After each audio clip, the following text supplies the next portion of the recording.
আওয়াজটা শুনেই বুঝতে পারছেন যে ওপরটা কতটা মুচমুচে হয়েছে আর ভেতরটা দেখুন সফট। আকাশের ওয়েদারটা কেমন দেখুন, দেখে মনে হচ্ছে যেন এক্ষুনি হুড়মুড়িয়ে বৃষ্টি আসবে। তো ওই বৃষ্টির ওয়েদারে কিন্তু একটা মুখরোচক পকোড়া রেসিপি আজকে আপনাদের সাথে শেয়ার করি।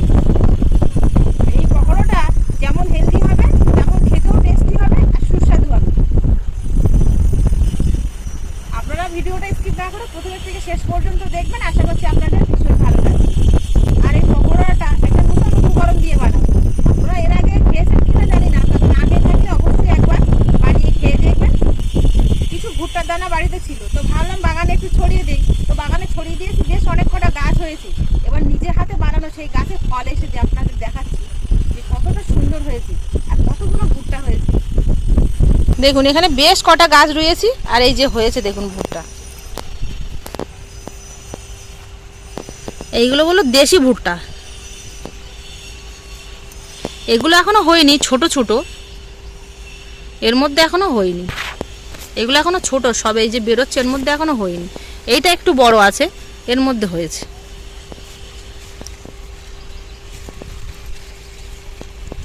আর এগুলো সব ছোট ছোট। আর ভুট্টা গাছের ফুলগুলো দেখুন কি সুন্দর দেখতে, কতটা সুন্দর লাগছে না? তো এই সব থেকে যে বড়টা, এই বড়টা তুলে নেব।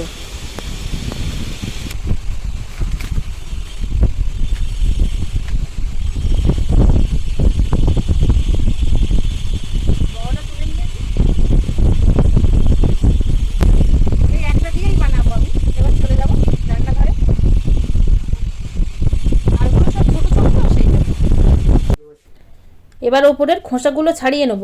কেমন হয়েছে ভিতরে বোঝা যায় না ওপর থেকে, তবে একটু মিডিয়াম হলে ভালো হবে। খুব পোক্ত হলে কিন্তু আবার অতটা টেস্ট হবে না, আবার একেবারে জালি হলে আবার ভালো লাগবে না। দেখা যাক কেমন। না ঠিকই আছে, খুব সুন্দর হয়েছে দেখুন, বেশ মিডিয়াম, একদম জালি না আর একদম কিন্তু আবার পোক্ত না। আর এরকম পুরোপুরি সব দানায় ভর্তি। এর যে লম্বা লম্বা শীষগুলো আছে এগুলো কিন্তু সব পরিষ্কার করে ফেলে দেবো।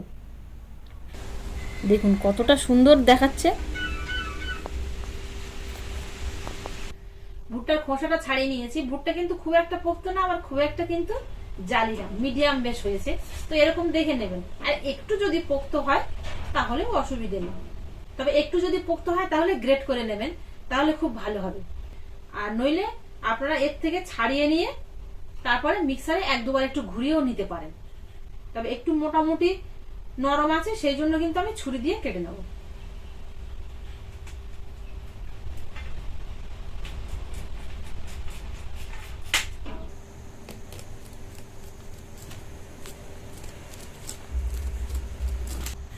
একটাতে তাই কিন্তু অনেকটা হয়েছে। এবার এর মধ্যে আমি কিছু কাঁচা মশলা অ্যাড করব। পেঁয়াজ কুচি, কাঁচা লঙ্কা কুচি, ধনে পাতা আর কারি পাতা একসাথে কুচি দিয়ে দেবো। আদা গ্রেট করে দিয়ে দেবো, রসুন গ্রেট করে দিয়ে দেবো,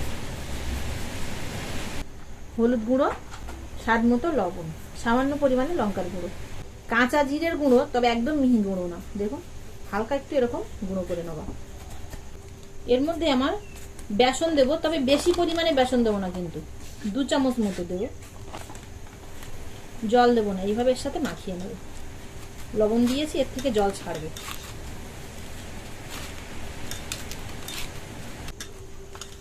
দেখুন জল ছেড়ে দিয়েছে। আর খুব একটা বেসন দিলে হবে না, কিন্তু খুব একটা বেসন দিলে ভালো লাগবে না, তাহলে বেসন বেসন হয়ে যাবে। সুন্দর করে মাখিয়ে নিয়েছি। আর হাতের মধ্যে নিচে দেখুন এই দলা পড়ে যাচ্ছে। আমি এদিকে বানাচ্ছি, আর বানাতে বানাতে বাইরে বলতে না বলতে বৃষ্টি চলে আসলো। দেখুন বাইরে ঝমঝমিয়ে বৃষ্টি পড়ছে। তো বৃষ্টির দিনে কিন্তু খুব কম সময়, মাত্র 5 মিনিট এই পকোড়াটা দারুণ হয় খেতে। মাখিয়ে নিয়েছি, এবার এগুলো গরম তেলে ভেজে নেব। পকোড়াগুলো ভাজার জন্য তেলটা এ সাইডে আগে থেকে বসিয়ে দিয়েছি গরম হওয়ার জন্য। এবার এর থেকে অল্প অল্প করে নেব। আর একটু লম্বা লম্বা করে পকোড়াগুলো বানাবো, মানে একটু লম্বা আবার একটু চওড়া।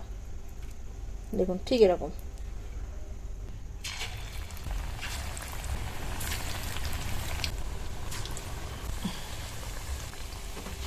যেগুলো আগে দিয়েছি সেগুলো একটু উল্টে দেবো। পকোড়াগুলো ভাজার সময় কিন্তু মিডিয়াম ফ্লেমে রাখবেন, তাহলে খুব ভালো হবে, ভেতর পর্যন্ত সেদ্ধ হবে। হাই ফ্লেমে দিলে টপ করে পুড়ে উঠবে আর ভেতর পর্যন্ত কিন্তু সেদ্ধ হবে না, আর ততটা ক্রিসপি হবে না। পকোড়াগুলো উল্টে পাল্টে এরকম ব্রাউন কালার করে ভেজে নিয়েছি, এবার তুলে নেব। এর থেকে কিন্তু আর কড়া করে ভাজবো না।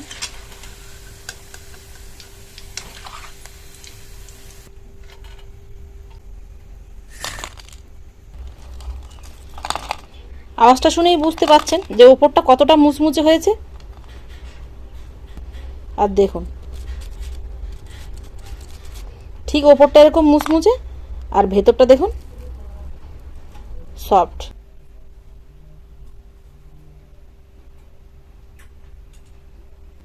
দারুণ খেতে।